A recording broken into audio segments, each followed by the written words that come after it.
दोस्तों, श्याम ढोलकिया के घर में, उनका घर एक सूरत में था। उनके घर में जो है इतनी ज़्यादा भीषण आग लगी हुई थी कि भीषण आग की वजह से इतनी ज़्यादा अफरा तफरी मची हुई थी। और उस अफरा तफरी में काफ़ी लोग इकट्ठा हो गए थे। कोई एम्बुलेंस को फ़ोन कर रहा था, तो कोई फायर ब्रिगेड को फ़ोन कर रहा था, तो कोई पुलिस को फ़ोन कर रहा था। इसी दौरान वहाँ पे इतनी ज़्यादा जो है अफरा तफरी मच जाती है कि श्याम ढोलकिया और उनकी पत्नी जो है वो घर से किसी भी तरीके से बाहर निकल करके रोड पर आ जाते हैं।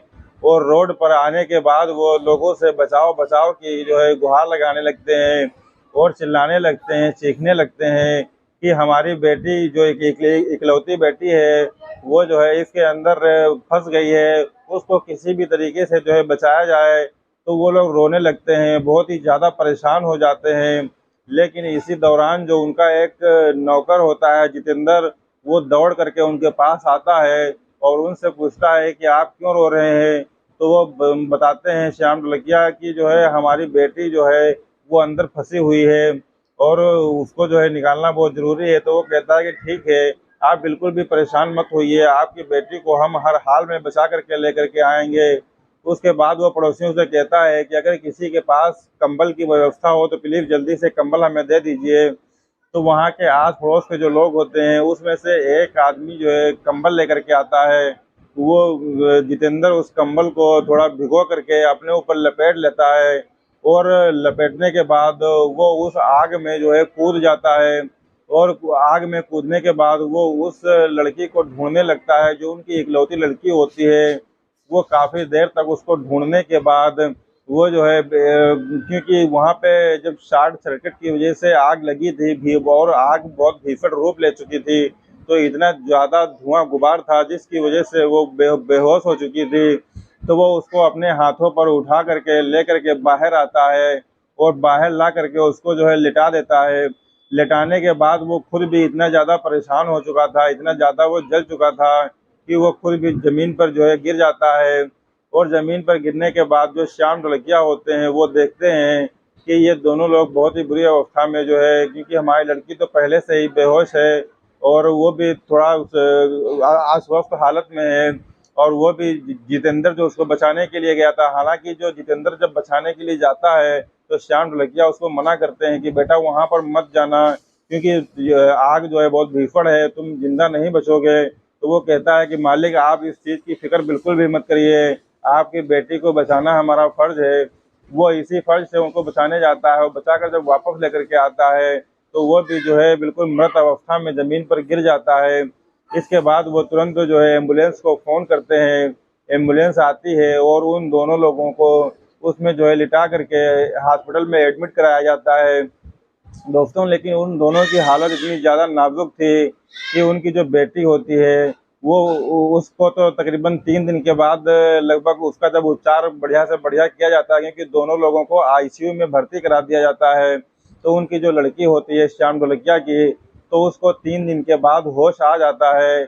लेकिन जो संदीप होता है, वो जो है जो जितेंद्र होता है, वो अपनी मौत और ज़िंदगी के बीच में जो है जंग लड़ रहा था और वो तकरीबन 15 दिन तक आईसीयू में भर्ती रहता है। और इस दौरान उसको होश नहीं आता है। 15 दिन के बाद उसको होश आता है और होश आने के बाद जो डॉक्टर साहब उसको डिस्चार्ज कर देते हैं और कहते हैं कि आप लोग इनको घर लेकर के जा सकते हैं। लेकिन जब तक के लिए उसको होश नहीं आता है तब तक के लिए श्याम ढोलकिया के जो घर वाले होते हैं वो सभी लोग भगवान से बहुत ही ज़्यादा प्रार्थना करते हैं, क्योंकि एक तो वो उसको अपने बेटे की तरह मानते थे और दूसरी बात वो उनका नौकर भी था, बहुत ही वफादार नौकर था और उसने उनके बेटे की जान बचाई थी। तो इसलिए वो श्याम ढोलकिया के घर वाले भगवान से बहुत ही ज़्यादा प्रार्थना करते हैं और 15 से 16 दिन के बाद उसको होश आ जाता है। होश आने के बाद जो है उसको वहाँ से हॉस्पिटल से डिस्चार्ज कर दिया जाता है और डिस्चार्ज करने के बाद श्याम ढोलकिया के घर वाले उसको ले करके अपने घर पर चले आते हैं। और घर पर आने के बाद उसको जो है बहुत ही अच्छी तरीके से उसकी देखभाल करते हैं और तकरीबन 1 महीने के बाद उसको वो पूरी तरीके से जो है स्वस्थ हो जाता है। दोस्तों, यह कहानी है सूरत की। सूरत में एक हीरा व्यापारी होते हैं जिनका नाम होता है श्याम ढोलकिया। श्याम ढोलकिया के घर में बहुत ही ज़्यादा जो है शॉर्ट सर्किट की वजह से भीषण आग लग जाती है, जिसकी वजह से जो है बहुत ही ज़्यादा अफरा तफरी मच जाती है। और उस शॉर्ट सर्किट में जो आग लगती है उसमें उनकी इकलौती बेटी जो होती है दीपिका, वो किसी भी तरीके से जो है उसमें फंस जाती है, जिससे जो है जिसको जो है उनका जो नौकर होता है जितेंद्र, वो उसको बचा करके लेकर के आता है। दोस्तों उसके बाद उस नौकर की ज़िंदगी में ऐसे बदलाव आते हैं जिनको सुन करके आपके भी जो है होश उड़ जाएंगे। दोस्तों आप लोग हमारे साथ बने रहिएगा कहानी के अंत तक। अस्सलाम वालेकुम, नमस्कार, मैं शादाब खान। दोस्तों आपका हमारा यूट्यूब मंच द रियल स्टोरी पर बहुत ही स्वागत है। अगर आप हमारे चैनल पर नए हैं तो प्लीज़ हमारे चैनल को सब्सक्राइब कर लीजिएगा, और कहानी अगर अच्छी लगे तो लाइक कीजिएगा, और कमेंट बॉक्स में अपनी राय ज़रूर रखिएगा। और कमेंट बॉक्स में ये भी लिखिएगा कि आप कहाँ से कहानी को देख रहे हैं और आपका नाम क्या है, ताकि आपके नाम की मैं अगले एपिसोड के अंत में, कहानी के अंत में आपके नाम की घोषणा कर सकूं। दोस्तों चलिए देर ना करते हुए इस कहानी को हम डायरेक्टली जो है शुरू करते हैं। दोस्तों उत्तर प्रदेश 11 मई 2014 को जो है उत्तर प्रदेश का एक जिला लगता है प्रतापगढ़, और प्रतापगढ़ के पास एक तहसील लगती है पट्टी। पट्टी तहसील के रहने वाले जो है राम लखन, उनके परिवार में तकरीबन 4 लोग होते हैं। 2 मियाँ बीवी होते हैं और 2 उनके बेटे होते हैं, जिसमें जो है एक बड़ा बेटा होता है राजेंद्र और एक छोटा बेटा होता है ज्ञानेंद्र। तो ये 2 उनके बेटे होते हैं। लेकिन जो है वो जो बड़ा बेटा उनका जो होता है जितेंद्र, वो पढ़ाई लिखाई में जो है काफ़ी अच्छा था। और वो पढ़ाई लिखाई करने के दौरान ही जो है वो अपनी नौकरी भी इधर उधर आस पड़ोस में तलाश करने लगता है, और सोचता है, क्योंकि हालांकि उनके घर का भरण पोषण जो उनके पिताजी थे राम लखन, वो जो है किसी भी तरीके से करते थे। लेकिन उनका जो बड़ा बेटा जितेंद्र था वो ये सोचता था कि किसी भी तरीके से पापा का अगर हाथ बटा दिया जाए, या जो है कुछ पैसे इधर उधर से अगर मिल जाए हमको, तो घर का थोड़ा काम और भी आसान हो सकता है। इसलिए वो आस पड़ोस के छोटे मोटे शहरों में नौकरी की तलाश में जाता है। लेकिन दोस्तों छोटे मोटे शहरों में नौकरी आजकल इतनी आसानी से कहाँ मिलती है, तो इसलिए उसको नौकरी नहीं मिल पाती है, और वो आकर के अपनी पढ़ाई में कंप्लीट करने में लग जाता है। इसी दौरान तकरीबन उसकी ग्रेजुएशन की पढ़ाई कंप्लीट ही हो चुकी थी।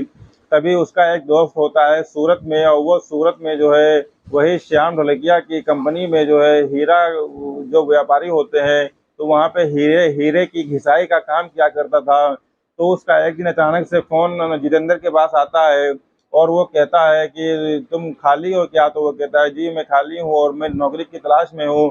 तो वो कहता है बिल्कुल सही टाइम पे हमने आपके पास फ़ोन किया है, और हमारे यहाँ पर एक नौकरी की जगह है और उसमें आपको सैलरी भी बहुत अच्छी मिलेगी और काम भी बहुत ही अच्छा है। तो ये बात उसको जो है बहुत ही ज़्यादा जम जाती है, और वो अपने घर पर आने के बाद अपने पिताजी से ये सारी चीज़ें बताता है। तो उसके पिताजी जो होते हैं वो मान जाते हैं, और मान जाने के बाद थोड़ा बहुत पैसा जो इकट्ठा करके उन्होंने रखा था राम लखन ने, तो वो अपने बेटे जितेंद्र को कि वो थोड़े बहुत पैसे जो होते हैं वो दे देते हैं, और कहते हैं कि ठीक है बेटा आप आराम से जाइएगा। और जितेंद्र जो होता है वो अगले ही दिन ट्रेन पकड़ करके सूरत जो है प्रतापगढ़ से सूरत के लिए निकल जाता है। और वहाँ पे पहुँचने के बाद अपने दोस्त के पास पहुँचता है जिसने उसको फ़ोन किया था। तो जब उसके पास पहुँचता है तो वो उसकी जो है आवभगत में जो है थोड़ा बहुत नाश्ता पानी और खाना पीना कराता है। उसके बाद वो अपने दोस्त जितेंद्र से कहता है कि तुम इतनी दूर से आए हो तो बहुत ही ज़्यादा थक गए होगे, तो तुम एक काम करो कि आज तुम थोड़ा सा आराम कर लो, और उसके बाद कल मैं अपने मालिक के जो है श्याम ढोलकिया से आपको मिलाने के लिए ले चलूँगा। उसके बाद जब सुबह होती है तो नाश्ता पानी होता है, दोनों लोग तैयार होते हैं, और तैयार होने के बाद जो उसका दोस्त होता है वो जितेंद्र को लेकर के अपने मालिक श्याम ढोलकिया के पास जाता है, और वो जितेंद्र से मिलते हैं। दोस्तों श्याम ढोलकिया जी जब उससे मिलते हैं तो बहुत खुश होते हैं, और उसको उसका काम समझा देते हैं, और उसको बता देते हैं कि अगले दिन से तुम ड्यूटी पर आ जाना। तो इसी प्रकार वो अगले दिन तैयार होकर के वो ड्यूटी पर आ जाता है, और बहुत ही ज़्यादा मन लगाकर काम करता है। उसके काम को देखते हुए वो श्याम ढोलकिया जी जो है वो बहुत ही ज़्यादा खुश हो जाते हैं, और तकरीबन उसको जितेंद्र को काम करते हुए 6 महीने हो गए थे। अब वो एक अच्छा खासा तकरीबन कारीगर जो है बन जाता है। ये सारी चीज़ें देख करके श्याम ढोलकिया जी बहुत ज़्यादा खुश होते हैं, और कहते हैं कि ये लड़का एक दिन बहुत ही ज़्यादा आगे जाएगा, और बहुत ही ज़्यादा तरक्की करेगा।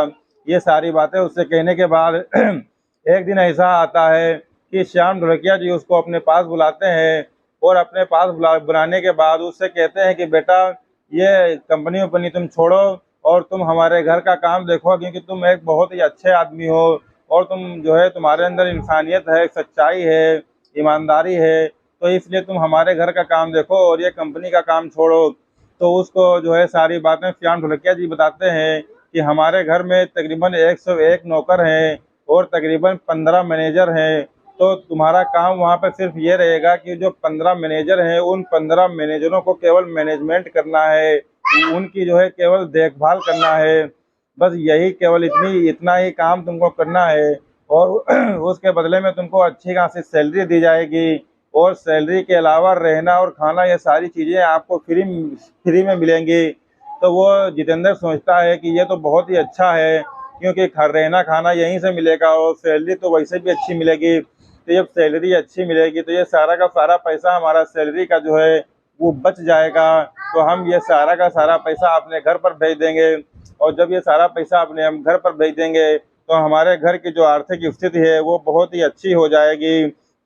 इसलिए वो उस काम को जो है जो ज्वाइन कर लेता है और श्याम ढोलकिया के उस महल नुमा जो है घर में तकरीबन 15 मैनेजर होते हैं, तो उनकी जो है देखभाल का काम जो है उसको मिला था।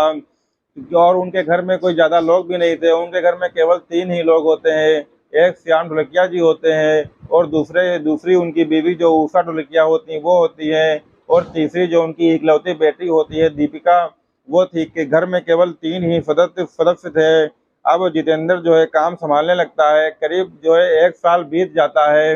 1 साल जो है बीतने के बाद जितेंद्र के पास उसके पिताजी का एक दिन अचानक से फ़ोन आ जाता है और फ़ोन आने के बाद जितेंद्र के पिताजी राम लखन जो होते हैं वो उससे कहते हैं कि बेटा, तुम्हारी माँ की तबीयत कुछ ज़्यादा ही ख़राब हो गई है और उनको हमने हॉस्पिटल में एडमिट कराया है। तो डॉक्टर लोगों ने उनका ऑपरेशन करने के लिए कहा है, लेकिन ऑपरेशन के लिए खर्चा 2 लाख रुपए का बता रहे हैं। तो अब हमारी समझ में नहीं आ रहा है कि 2 लाख रुपयों का इंतज़ाम हम कहाँ से करें। तो वो भी सोच में पड़ जाता है कि आखिर 2 लाख रुपये बहुत बड़ी रकम होती है और हम लोग इतने गरीब आदमी हैं, तो इसका इंतज़ाम हम कहाँ से करेंगे। इस बीच वो कहता है ठीक है पापा, परेशान मत होइए, कुछ ना कुछ तो करना ही पड़ेगा। उसके बाद वो फ़ोन रख देता है। फ़ोन रखने के बाद अपने मन को बहुत ही कड़ा करता है और अपने सेठ जी यानी कि श्याम ढोलकिया के पास जाता है और उनसे जो है पूरी की पूरी कहानी बताता है कि ऐसी ऐसी बात है। तो श्याम ढोलकिया जी तुरंत अपने मैनेजर को बुलाते हैं और मैनेजर को बुलाने के बाद उससे कहते हैं कि जो है जितेंद्र को तुरंत 2 लाख रुपए दो। वो मैनेजर 2 लाख रुपए ला करके जितेंद्र को तुरंत पकड़ा देता है। जैसे ही वो 2 लाख रुपए पकड़ता है तो उसकी आंखों से आंसू आने लगते हैं और वो उनका पैर छूता है और श्याम ढोलकिया जी से कहता है कि मैं ये आपका एहसान ज़िंदगी भर नहीं भूलूंगा। तो वो उसको जो है उठाते हैं और कहते हैं कि बेटा, ऐसी कोई बात नहीं है, तुमको और ज़रूरत हो तो तुम हमको फिर से बताना, तुम्हारी हम और भी ज़्यादा मदद कर देंगे, ऐसी कोई बात नहीं है। और तुम मेरे जो है बेटे जैसे हो, कोई भी दिक्कत हो तो बताना। उसी दिन जो है वो जितेंद्र वो सारे पैसे ले करके वो गाड़ी से जो है तुरंत प्रतापगढ़ के लिए रवाना हो जाता है। प्रतापगढ़ जो है वो अपने घर पहुंचने के बाद वो जिस हॉस्पिटल में उसकी माँ एडमिट होती है उस हॉस्पिटल में वो जाता है और उस हॉस्पिटल में जाने के बाद वो डॉक्टर से बातचीत करता है। बातचीत करने के बाद जो पैसे जमा होते हैं वो 2 लाख रुपये जो है जमा कर देता है। जमा करने के बाद उनकी माँ का जो है इलाज ऑपरेशन होता है और ऑपरेशन उनका जो है सब सफलतापूर्वक उनका ऑपरेशन हो जाता है, सक्सेस हो जाता है ऑपरेशन। और तकरीबन 3 दिन के जो है उनको 3 दिन के बाद उनको छुट्टी दे दी जाती है, उनको हॉस्पिटल से डिस्चार्ज कर दिया जाता है। अब वो घर के जितने भी सदस्य होते हैं वो उनको ला करके जो है अपने घर पर रखते हैं और अच्छी तरीके से उनके सेवादारी करते हैं। तकरीबन 1 महीने की सेवादारी के बाद वो बहुत ही अच्छी तरीके से जो है स्वस्थ हो जाती हैं और इसी तरह जो है तकरीबन टाइम जो है बीत रहा था। टाइम बीतते बीतते जो है जितेंद्र को अपने घर पर आए हुए तकरीबन 2 महीने का वक्त हो चुका था। दोस्तों, अब जितेंद्र को अपने काम की बहुत ही ज़्यादा याद आने लगी थी, क्योंकि तकरीबन 2 महीने का वक्त तो उसने अपने घर पर ही गुजार दिया था अपनी माँ के साथ और अपने जो है पिताजी के साथ मतलब अपने घर पर जो है अपनी माँ की देख-रेख में 2 महीने का वक़्त उसने गुज़ार दिया था। अब उसको अपने काम की याद आने लगती है, सूरत की याद आने लगती है और उसके जो मालिक होते हैं जो ढोलकिया जी वो भी जो है कई बार उसको फ़ोन कर चुके थे और ये चीज़ वो पहले ही उससे बता चुके थे कि अगर आपको पैसों की कोई भी ज़रूरत हो तो प्लीज़ हमें फ़ोन करिएगा, हम तुरंत आपको पैसा भिजवा देंगे। लेकिन वो कहता है सेठ जी ऐसी कोई बात नहीं है क्योंकि जो आपने 2 लाख रुपए हमको दिए थे उसी में सारा काम हमारा हो गया है और हमारी माँ जो है बिल्कुल स्वस्थ हो गई हैं। अब किसी न किसी दिन जो है हम जल्द से जल्द जो है आपके यहाँ आ जाएँगे और एक दिन ऐसा होता है कि जब 2 महीने तकरीबन बीत चुके थे तो उसके बाद वो जितेंद्र जो होता है वो एक दिन जो है गाड़ी पकड़ कर सूरत के लिए जो है निकल जाता है और उसको करीब 2 महीने हो गए थे प्रतापगढ़। तो अब सूरत जाने के बाद वो अपने काम पर जो है पहुँच जाता है। सबसे पहले उसको जो है उसके जो मालिक होते हैं श्याम ढोलकिया जी वो उसको मिलते हैं। वो जैसे ही उसको मिलते हैं तो वो तुरंत जाकर के उनके पैर छूता है और उनका आशीर्वाद लेता है और उनसे कहता है कि सेठ जी अगर आप ना होते तो हमारी माँ की जान नहीं बच पाती और बहुत ही जो है रुआसा सा हो जाता है, उसकी आंखों में आंसू आ जाते हैं। लेकिन सेठ जी कहते हैं ऐसी कोई बात नहीं बेटा, तुम हमारे बेटे जैसे ही हो और वो अगर तुम्हारी माँ है तो वो जो है हमारी भी कुछ लगती है, तो ऐसी कोई प्रॉब्लम की बात नहीं है और तुम्हें अगर और भी पैसों की ज़रूरत होती तो वो भी हम तुम्हारा इंतज़ाम जो है करते।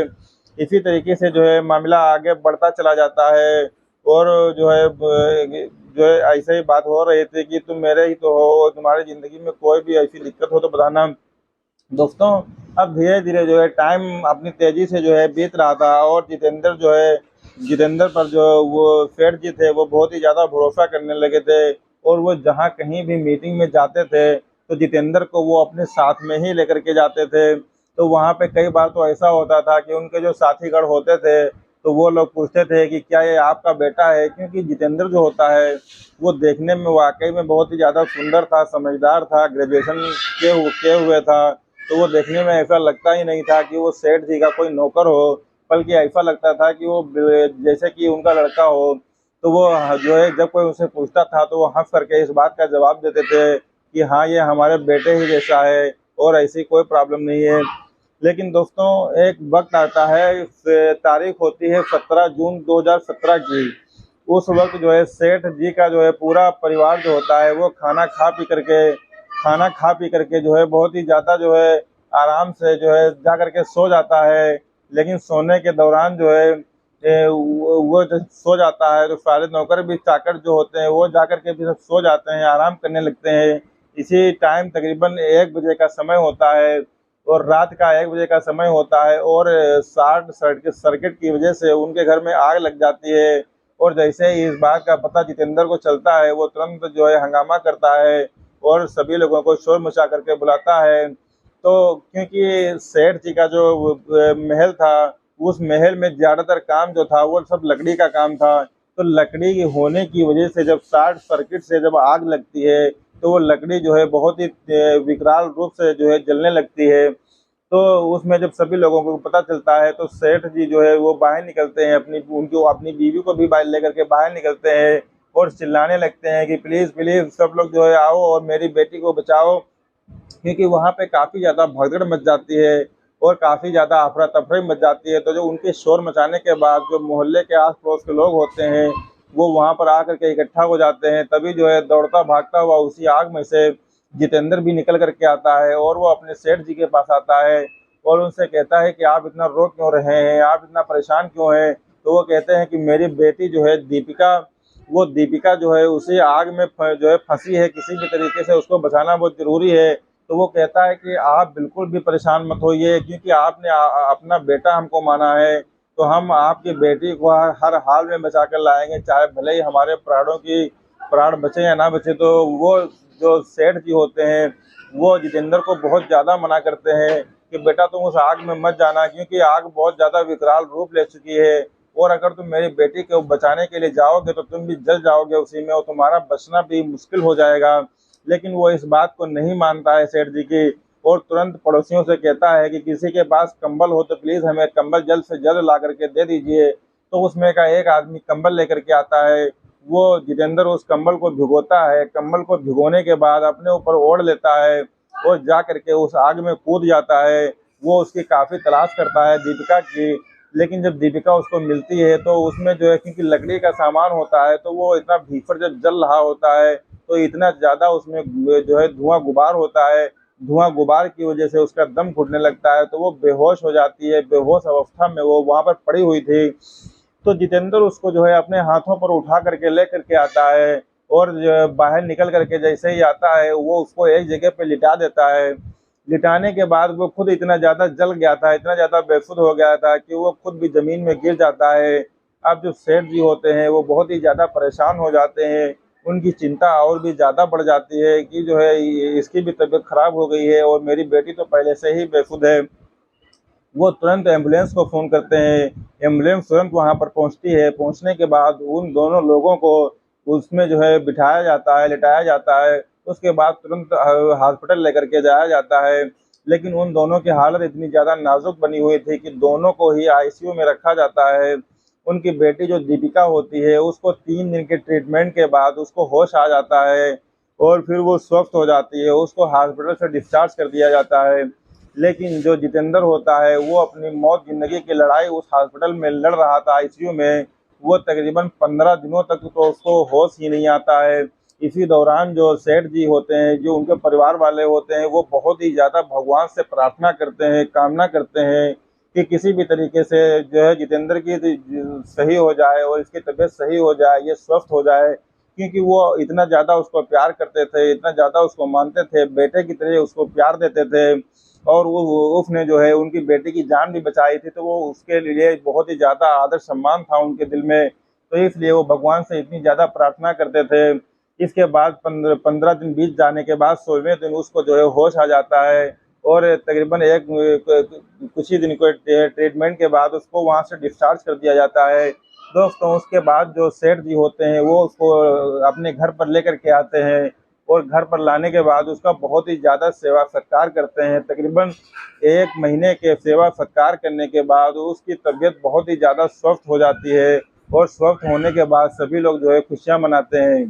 दोस्तों जब उसको वो अपने घर ले आते हैं उसके बाद उसके सामने जितेंद्र के सामने वो सेठ जी हाथ जोड़ जोड़ करके खड़े हो जाते हैं और कहते हैं कि बेटा अगर तुम ना होते आज तो हमारी बेटी दीपिका की जान नहीं बच पाती।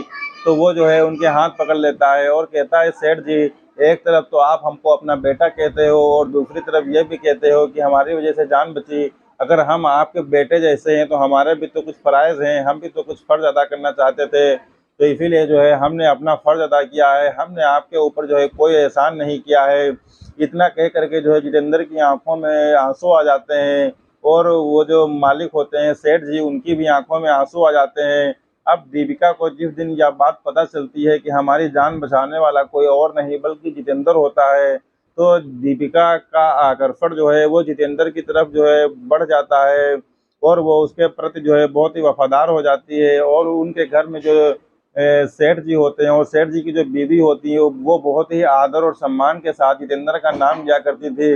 अब पूरे घर में जितेंद्र का नाम जो है गूंजने लगता है और उनकी बेटी जो दीपिका होती है वो भी मन ही मन में उसको प्यार करने लगी थी। तो वो अक्सर जो है जितेंद्र के कमरे में जाया करती थी और कमरे में जाने के बाद उससे खूब बातचीत किया करती थी। लेकिन जो है कभी जितेंद्र ने जो है कभी अपनी मर्यादा को कभी नहीं लांघा। वो हमेशा यही चीज़ सोचता था कि ये जो है हमारे मालिक की बेटी है तो बेटी ही है, मतलब वो कभी अपनी मर्यादा को लांघता ही नहीं था क्योंकि उसको पता था कि ये उसके मालिक की बेटी है। इसीलिए वो बहुत लिमिटेड जो है बातें करता था। लेकिन दीपिका दिल ही दिल में उसको जो है बहुत ही ज़्यादा प्यार करने लगी थी। दीपिका के जो है ग्रेजुएशन के एग्ज़ाम भी तुरंत होने वाले थे। तो जैसे ही उसके एग्ज़ाम शुरू होते हैं तो वो एग्ज़ाम जब देने के लिए जाती है तो वो अपने साथ में जो है जितेंद्र को लेकर के जाती है और अपने साथ में ही लेकर के आती है। तो इसी तरीके से जब जितने भी एग्ज़ाम होते हैं वो जितेंद्र को साथ में ही लेकर के जाती है आती है। इसी दौरान जब एग्ज़ाम हो जाते हैं तो वो जो एग्ज़ाम दे करके वो निकलती है, तो निकलने के बाद वो लोग जो है चाय के रेस्टोरेंट की दुकान पे जाते हैं, चाय पीते हैं, कॉफ़ी पीते हैं, खूब खाते पीते हैं, मस्ती करते हैं, बातचीत करते हैं। ये सारी चीज़ें उन लोगों के बीच में जो है चलती रहती हैं। एक दिन जो है दीपिका जितेंद्र से पूछ बैठती है कि मैं आपसे एक बात पूछना चाहती हूँ। तो वो कहता है कि ठीक है पूछ लीजिए आप क्या पूछना है। तो वो कहती है कि आपका जन्मदिन कब पड़ता है, तो वो तुरंत बोल देता है, कहता है कि मेरा जन्मदिन तो वैसे 2 ही दिन के बाद है, लेकिन हमने आज तक कभी जन्मदिन मनाया ही नहीं है, क्योंकि दोस्तों वो इतना गरीब भी होता है कि वो जन्मदिन और मरणदिन क्या मनाए, तो इसीलिए वो जन्मदिन मनाता ही नहीं है। तो लेकिन जो वो होती है दीपिका, वो कहती है कि इस बार हम तुम्हारा जन्मदिन जो है इतनी ज़्यादा धूमधाम से मनाएंगे कि आप भी सोच में पड़ जाएंगे। आज जितेंद्र का बर्थडे था और बर्थडे में जो है उनकी पूरी हवेली को इतना ज़्यादा सजाया गया था, लेकिन जितेंद्र को इस बात का बिल्कुल भी अंदाज़ा नहीं था कि हमारी हवेली जो जो ये सजाई गई है, ये किस लिए सजाई गई है। वो अपने कमरे में जो है बैठा हुआ अपना काम कर रहा था, तभी जो है अचानक से वहाँ पर दीपिका पहुँचती है और दीपिका एक गुलाब का फूल उसको देती है और उससे कहती है कि हैप्पी बर्थडे। तो ये चीज़ें जो है सुन करके वो बहुत ही ज़्यादा खुश हो जाता है और उसकी आंखों में आंसू आ जाते हैं। उसके बाद वो दोनों कमरे में बैठ करके जो है एक दूसरे से काफ़ी बातचीत करते हैं। बातचीत करने के बाद दीपिका जो है उसके जितेंद्र की जो है आंखों में पट्टी बांध देती है और उसको कहती है कि चलो तो आपके लिए एक सरप्राइज़ है। उसके बाद आंखों में पट्टी बांध करके उसको बाहर लेकर के आती है अपनी मेन डाइनिंग एरिया में, और जहाँ पर जो है केक रखा हुआ था, बहुत सारे जो है रिश्तेदार भी वहाँ पर आए हुए थे पार्टी वियर में, तो इसलिए जो है वहाँ पे बहुत सारे लोग होते हैं। वो उसको वहाँ पर लेकर के जाती है और एक झटके में जो है उसका जो पट्टी जो आँख में बंधी होती है उसको खोल देती है। तो वो जैसे ही देखता है तो सभी लोग उसको जो है हैप्पी बर्थडे बोलने लगते हैं, तो वो बहुत ही ज़्यादा खुश हो जाता है। उसके बाद जो सेठ जी होते हैं और उनकी जो बीवी होती हैं, वो दोनों लोग जो है वो जितेंद्र से ही केक कटवाते हैं और सभी लोग जो है मिलजुल करके आपस में केक केक को जो है खाते हैं। उसके बाद जो है वो जो होती है दीपिका, वो दीपिका उसके पास जाती है जितेंद्र के पास, उसके कान कान में चुपके से जा कर के कहती है आई लव यू। तो वो जैसे ही सुनता है तो वो जो है शर्मा जाता है और उसकी आंखों से आंसू आ जाते हैं। इसी बीच जो है दीपिका अपने पापा से कहती है कि पापा, ये जितेंद्र का जो है वो बर्थडे गिफ्ट कहाँ है। तो वो तुरंत अपने मैनेजर से कहते हैं कि मैनेजर, इनका जितेंद्र का जो बर्थडे गिफ्ट है वो तुरंत जो है पेश किया जाए। तो वो तुरंत जो है एक जितेंद्र देखता है कि एक चमचमाती हुई गाड़ी जो है वो मैनेजर लेकर के आ रहा है और वो मैनेजर एक चमचमाती हुई गाड़ी ला करके उसके सामने पेश करता है। तो दीपिका कहती है कि ये वही गाड़ी है जो तुम्हारी जो है पसंद की थी और तुम उसको पसंद करते थे, तुम इसको बहुत ही ज़्यादा पसंद करते थे, देखो ये तुम्हारा बर्थडे गिफ्ट है। ये कह करके वो जितेंद्र के कान के पास जाती है और उसके कान में आई लव यू कहती है, तो वो बहुत ही ज़्यादा खुश हो जाता है। जितेंद्र को रोता देखते हुए सेठ जी जो है उसको अपने गले लगा लेते हैं। दोस्तों अब तकरीबन जो है 12 दिसंबर 2018 का दिन होता है। ये एक ऐसा दिन होता है जो बहुत ही खुशियों का दिन होता है, क्योंकि इस दिन जो है दोनों की शादी का जो है प्रोग्राम रखा गया था और जितेंद्र जो होता है वो प्रतापगढ़ से अपने घर वालों को, अपने परिवार वालों को यहीं पर बुला लेता है और उन दोनों की बहुत ही धूमधाम से शादी होती है। शादी होने के बाद जो है वो लोग कारोबार में फिर से जुड़ जाते हैं और जितेंद्र जो होता है वो हीरा का कारोबार पहले से ही करता था, तो वो उसी में जुड़ जाता है और उसकी बीवी जो होती है दीपिका, वो भी उसका जो है उसी में हाथ बटाती है। दोस्तों अब ये दोनों लोग बहुत ही अच्छी तरीके से अपनी ज़िंदगी जी रहे हैं। दोस्तों आज की कहानी जो है वो यहीं पर ख़त्म होती है। दोस्तों ये कहानी आपको कैसी लगी? अगर ये कहानी आपको अच्छी लगी है तो प्लीज़ लाइक कीजिएगा और कमेंट बॉक्स में अपनी राय रखिएगा और आप कहानी कहाँ से देख रहे हैं, आपका नाम क्या है, वो भी जो है लिखिएगा, ताकि अगली कहानी के अंत में मेरे आपके नाम की घोषणा कर सकूं। दोस्तों इस कहानी को सुनाने का उद्देश्य किसी की भावनाओं को आहत करना नहीं है, किसी को ठेस पहुंचाना नहीं है, बल्कि समाज में घटित हो रही घटनाओं से सिर्फ आपको अवगत कराना है। दोस्तों मिलते हैं एक नए दिन एक नई कहानी के साथ, तब तक के लिए शब्बक है।